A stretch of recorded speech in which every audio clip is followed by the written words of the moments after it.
Good morning mga beshi. Aba, mukhang matamlay ang beshi natin ngayon ay kataas-taas na nga ng iyong gatasan na iyan ay tuong namang ikay parang malungkot pa. Ay nasa ng partner niyan? Ayan, may tinapay naman pala tuong sinisilip ako nga ng palaman.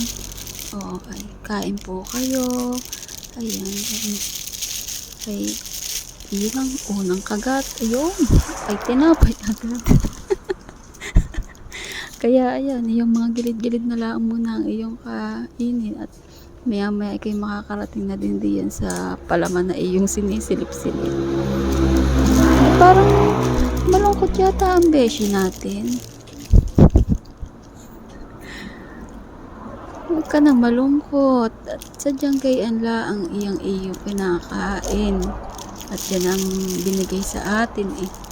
Kainin mo na lang ng kainin. Ay mukhang talagang hinihimil-himil pa eh. Huwag kang mag-alala at yan namang iyong timplahan ng gatas ay kainain naman namang tayog. Ay pare ko'y pagkain nyo rin diniretso ng higaw ay malulunod naman kayo. At ayan na nga ay mukhang hindi po naliligayahan talaga ang bese ninyo sa kanyang pagkakakain na iyan. Ayan, tuloy lang ng tuloy ang nguya at nang maya may busog ka din yan at kalasing nag-iisip pa kung ano na naman kakainin. Ay ubusin mo na yan. Okay, natatawa din sa akin pagbo-voice over at ngayon ko lang baga naranasan ari. Ayan, ay wari ko nadali mo din yung bay kasarap po noon yun ay lettuce baga tapos ang pinakapalaman niya ay parang pati. Ay, ayos din naman ang umagahan at busog din naman eh. Ayan, medyo hinigop na. Ay, parang napakalungkot pa ng ating beshi na iyan. Ay, hindi po kasi ako pwede diyang magsalita at gawa ng may natutulog pa po akong mga kasama. Hindi po natin pwedeng maistorbo. Abay, bakit mo may paggayong pa? Akala mo may kinaganda rin naman eh. Ay, ano ka ngayon? Wala ka nang masabi. Ay, tuloy na lang ang kain. Ari namang si Hello Kitty, ay lagi naman yan pong masaya. At sabi ko pa kape, ay gatas naman ang hinihigaw. Tinama din naman. At ari nga pong si Hello Kitty, ay sadyang ako'y lagi na rin binubusog ng gatas at sadyang pagka ako'y nagtimpla ay awak-awak lagi. Ay hindi naman pipili yung ating gugutumin ng ating sarili. ating aalagaan ng ating sarili. At tuong namang ang besi ninyo ay para namang kalungkot-lungkot pa din eh. At paubos na ang kanyang kinakain ay talagang parang medyo may pinagdadaanan yata ito. Ayan, sinisilip-silip pa rin at hinihimil-himil po ang kanyang kinakain. Maya-maya ay mararating mo ang tuktok na iyong palaman. At ayan na nga, mukhang humigop na nga po ang ating beshi.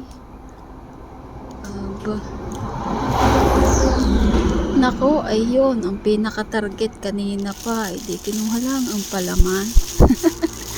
At ayan, binalumbo na po ng kanyang natira. At akala mo naman, sadyang tapos na ang kanyang pagkain diyan at hinigupan na si Hello Kitty. Ayos baga, at may gatas pa sa labi, ayan. At tingnan nyo naman kung gaano katayog pa gayang hinihigo pa ng gatas at pinakita pa. I-flex mo!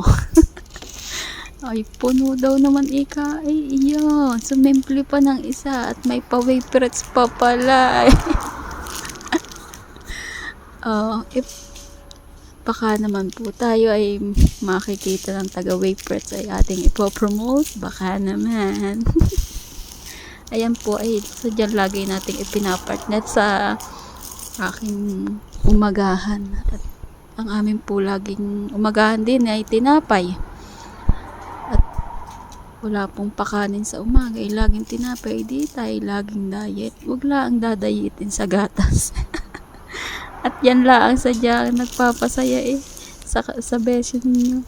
Aawak-awak na gatas. Pero parang malungkot sadya po ngayon ang ating beshi.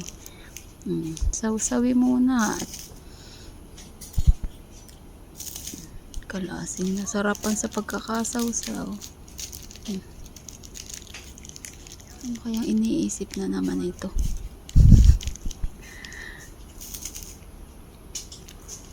At ayan na nga, ay di kasarap-sarap ng iyong kinakain na yan ga. At ikaw parang nararamdaman ko pabusog ka na diyan. Hey, patapos na po pala rin aking video na rin.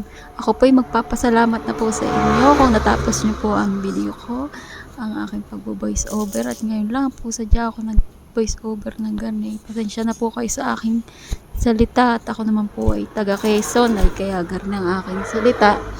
Ay, hayain na. At sadyang ganito tayo mga taga Quezon. At maraming salamat po at comment, like, and share kung nagustuhan baga po ninyo ang aking pag-voice over at baka makakaulit pa sa isang araw baga o bukas at magpakailanman. Thanks for watching mga kabeshi.